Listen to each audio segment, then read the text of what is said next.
நம்முடைய அறநிலையத்துறை அமைச்சர் அவர்கள் அமர்ந்திருக்கிறார். எனக்கு கோயிலை பத்தி ரொம்ப தெரியாது, அவரை கேட்கிறேன். ஒரு கோயில முழுசா முடிக்காம திறக்கலாமா? உங்களை தான் கேட்கிறேன். திறக்க கூடாதுல்ல?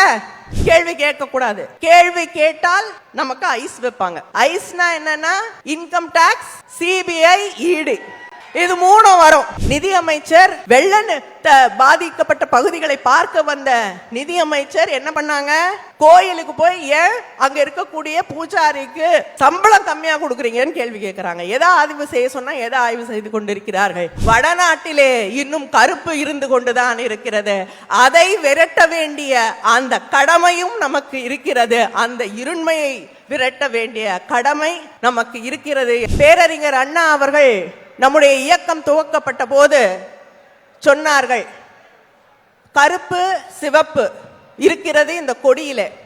கருப்பு இந்த சமூகத்திலே இருக்கக்கூடிய அரசியல், சமூகம், பொருளாதாரத்திலே இருக்கக்கூடிய இருண்ட நிலையை காட்ட இருக்கக்கூடியது.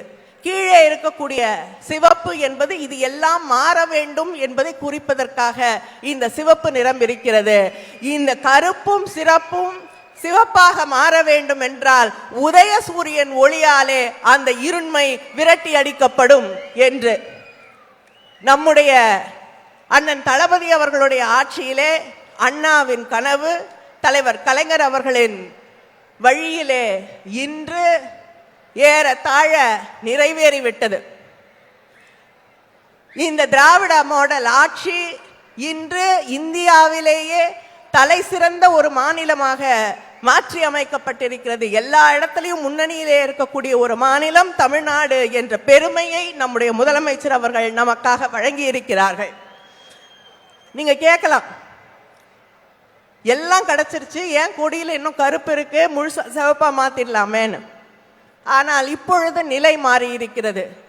தென்னகத்திலே இருக்கக்கூடிய தமிழ்நாட்டிலே சிவப்பு வந்துவிட்டது. ஆனால் வடநாட்டிலே இன்னும் கருப்பு இருந்து கொண்டுதான் இருக்கிறது.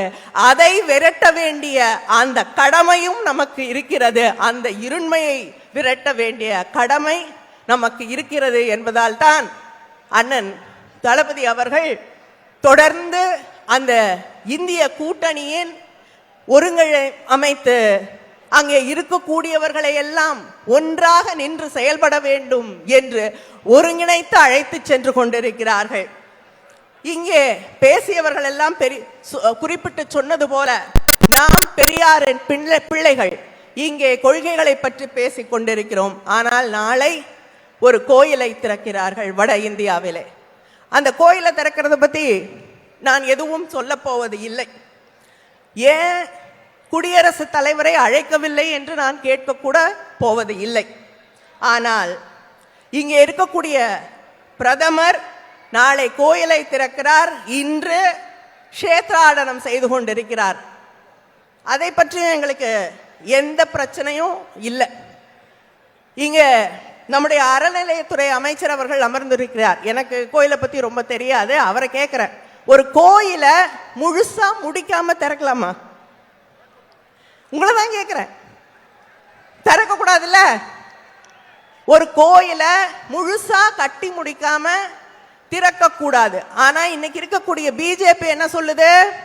நாங்க தான் இந்து மதத்தை காப்பாத்துறோம், நாங்க தான் சனாதன தர்மத்தை காப்பாத்துறோம், நாங்க தான் இந்த கோயிலெல்லாம் காப்பாத்துறோம், அதனால எல்லா கோயிலையும் எங்ககிட்டயே கொடுத்துருங்கிறாங்க. ஆனா இவர்கள் பெரும்பான்மையாக இருக்கக்கூடிய எங்க அண்ணி கூட உட்கார்ந்துருக்காங்க, அவங்களுக்கும் மனசு கஷ்டமா தான் இருக்கும். ஏன்னா கட்டி முடிக்காத கோயிலை திறக்க கூடாது என்பது இந்து மதம்.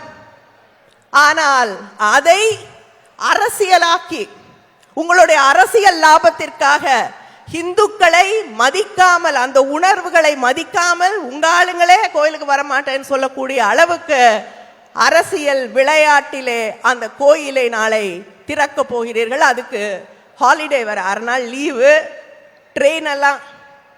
தனியார் ட்ரஸ்ட் திறக்கக்கூடிய கோயிலுக்கு அரசு ரயில்கள் எல்லாம் ஃப்ரீயா விட்டுட்டு இருக்காங்க. இதெல்லாம் நம்ம கேள்வி கேட்கக்கூடாது. கேள்வி கேட்டால் நமக்கு ஐஸ் வைப்பாங்க. ஐஸ்னா என்னன்னா இன்கம் டாக்ஸ், சிபிஐ, இடி, இது மூணும் வரும். யார் கேள்வி கேட்டாலும் இது மூணும் நம்மை தேடி வரும். ஆனால் இதற்கெல்லாம் பயப்படக்கூடியவர்கள் தமிழ்நாட்டில் இல்லை, இங்கு யாரும் இல்லை. நீங்க என்ன பண்ணாலும் உங்களை எதிர்ப்போம், உங்களுடைய கருத்துக்களை எதிர்ப்போம், எதிர்த்து நின்று அங்கே மத்தியிலே இருக்கக்கூடிய அந்த ஒன்றிய ஆட்சியை மாற்றி காட்டுவோம். அதில் மாற்றம் இல்லை. ஏன்னா தமிழ்நாட்டை எந்தெந்த முறையில் வஞ்சிக்க முடியுமோ அதை செய்து கொண்டிருக்கிறீர்கள். தமிழ்நாட்டில் இருக்கக்கூடிய மக்களுக்கு உதவிகள் செய்கிற நான் நீங்க பாரத பிரதமர், ஆனா தமிழ்நாட்டில் நமக்கு கொடுக்க வேண்டிய நிலுவைத் தொகையை தருவதில்லை. வெள்ளம் வந்தது, பிரதமர் சொன்னார் நான் மூத்த அமைச்சர் ராஜ்நாத் சிங் அவர்களை அனுப்பியிருக்கிறேன். அதே போல நிதியமைச்சர் நிர்மலா சீதாராமன் அவர்களை அனுப்பியிருக்கிறேன்.